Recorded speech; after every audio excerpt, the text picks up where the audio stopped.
just have my opening statement here.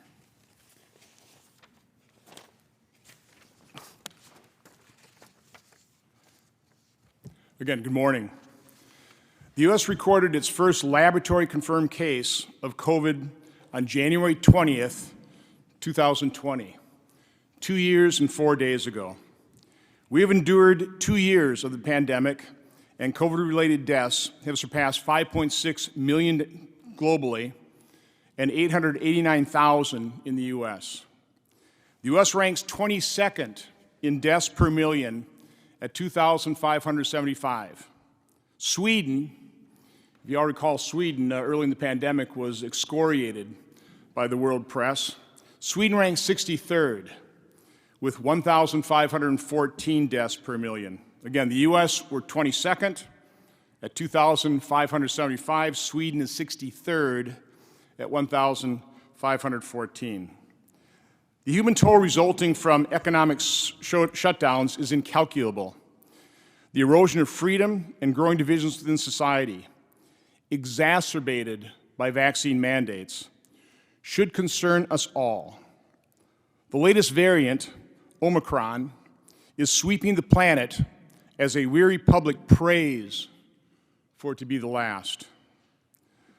The purpose of today's forum is to discuss the global pandemic response, the current state of knowledge regarding early and hospital treatment, vaccine efficacy and safety, what we did right, what went wrong, what should be done now, and what needs to be addressed long term. There's still much to learn about the coronavirus, COVID the disease, and COVID vaccines. Early in the pandemic, our knowledge was minimal. But even then, because of what we learned from Italy and the Princess cruise ship, it was becoming obvious COVID was a disease that targeted the old and those with certain comorbidities. Instead of using that information, public health officials pursued a one-size-fits-all response that relied heavily on creating a state of fear to ensure compliance. They also kept moving the goalposts. For example, we went from a 2-week shutdown to flatten the curve to zero COVID.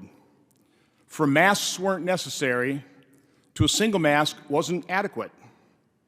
From a vaccine that would prevent infection to a vaccine that reduced severity of the disease. And as goalposts were moving, different viewpoints were being crushed. At the very moment when outside-the-box thinking was required, the internet could have been used by practicing physicians to share their experiences as they developed effective therapies. The internet was used instead to censor discussion and vilify anyone with a different opinion.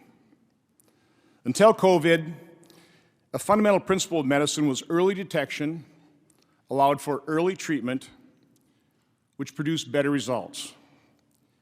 2 years into the pandemic, the compassionless guideline from the NIH, if you test positive, is to essentially do nothing. Go home, isolate yourself in fear, and pray you don't require hospitalization. It has also been sound medical advice when dealing with a serious illness to get a second opinion, maybe even a third. Today is about getting that long overdue second opinion. So just a couple housekeeping items here. First of all, I want to thank everybody for coming to the event here in person. I want to thank the news outlets that are live streaming this, OAN, Rumble. But in particular, I want to thank the courageous doctors that have shown the compassion to actually treat patients, to struggle to provide the information that is being kept from the American public, and suffer the vilification, the censorship, the suppression, the termination, the lawsuits that has come with their courage.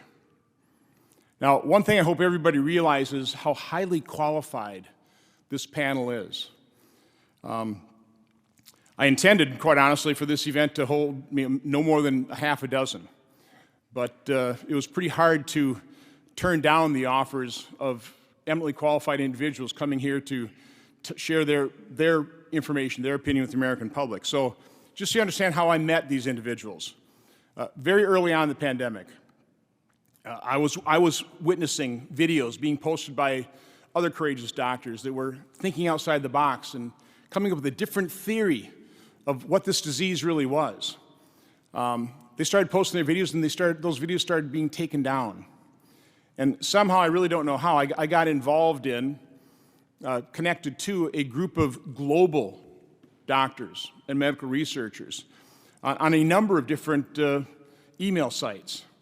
And I rarely chimed in, but I was just listening to the flourishing of information, the sharing of different studies, completely different from what I was hearing in the mainstream media. I'm not quite sure how all these experts came together. I'm hoping to ask them if they can kind of tell us exactly how that happened. But again, I just want to thank them for being doctors, for being medical research, for being medical researchers, for being academicians that have had the courage to withstand all the criticism. Now, I do want to point out that we invited folks from the other side of the narrative. Federal health agencies, their heads, or some representative from them. The CEOs or some representative from the vaccine manufacturers. They decided not to show up, which I think is somewhat telling, but also very disappointing. Now, I do have, I want to report that one individual I invited was Dr. John Raymond from the Medical College of Wisconsin. And Dr. Raymond, again, this was short notice. I don't blame him for not being able to disrupt his schedule and be able to travel here right away.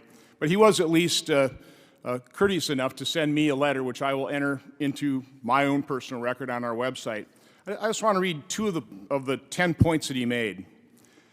The second point is, what we need to do is to holistically evaluate our strengths and gaps in medicine, science, society, and policy with humility, integrity, and curiosity, so that our next public health response is efficient, is seamless, and inextricably integrates decisions about human health, our economy, the needs of our communities, and the future of our children. His third point is for each of us, none excluded, to openly, honestly, and with respect and compassion explore how, where, and why the roots of division are springing up within our nation, our communities, and our institutions. I don't think there's an American that can disagree with what Dr. Raymond wrote. And I also have to say this is exactly what we are attempting to do here today. So again, I want to thank Dr. Raymond. Sorry he couldn't come here today. What I'm hoping is that we can assemble, probably not as large a panel because a lot of these folks are in here for the anti-mandate rally, but maybe a few of you would come to Wisconsin and sit down and actually have a discussion, an open dialogue, an honest dialogue, because I think that'd be very important for not only the folks in Wisconsin, but for the American public. Now, the way this event is going to unfold is I've asked each of the presenters to provide an opening statement. I was quite adamant about keeping it to 400 words, so this should move pretty quickly. Following that, we'll have an open, pretty free-flowing discussion. I've got a bunch of questions. They will question each other. We'll have opportunity for the press to ask questions. We'll have some opportunity for some members of the audience also to step forward because the other people we have the opportunity to have them here. We also have the opportunity for the viewing audience to ask questions through our Rumble webpage. Now, for the audience, I do want, and I'm telling everybody, keep your answers, keep your statements succinct. There's a lot of ground to cover here. And Dr. McCulloch will be my co-moderator here, and we'll try and keep this going as quickly as possible. So with that, I think we should start the opening statements, and we'll start with Dr. Peter McCulloch. By the way, I asked everybody to submit their bios in 75 words. Their qualifications are so extensive, it was very difficult for many of them. I apologize, I've cut them down to 75 words. but you can kind of fill in some of the gaps. But Dr. Peter McCulloch is an internist, cardiologist, epidemiologist, and a leader in the medical response of the COVID-19 disaster. He published Pathophysiological Basis and Rationale for Early Outpatient Treatment of SARS-CoV-2 Infection, the first multi-drug protocol for ambulatory patients infected with SARS-CoV-2 in the American Journal of Medicine, which he subsequently updated in reviews in cardiovascular medicine. He has more than 650 PubMed listings, 52 on COVID-19, and has commented extensively on the medical response. And again, this just barely scratches the surface of Dr. McCullough's qualifications. So, Dr. McCullough.